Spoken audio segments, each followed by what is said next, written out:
салом алейкум дӯстони азиз, салом алейкум бардоро. Ҳиматам ба шумо дӯстон мерод, ҳамеша тасалли хона бошед. Чуноки шумо мебинед, додараки мо 20 рӯзаи Абдуллоҳиҷон онура насиб боша хатнаш мекунем. О, меза кард поли. Поли мезака ҷигар надорад. Ана додарак аз хатна мекунем. Дӯстони азиз, вақте ки писарбача дорӣ, вақте нигоҳ мекунӣ ки гиря мекунад бисёртар, вақте ки навзод аст, кӯдак маъно бисёртар фимоз мешавад. Фимоз яъне ба забони туркӣ кӯрак мешавад. Шумо даро када ба доктор муроҷиат кунед, хатна кунед, барои ки ин оварда мерасад ба бемории гурда. Чӣ мегӯ?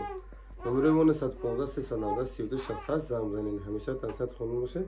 Ҳайк мо хатна мекунем додарака, ҳай бо нишон медиҳем.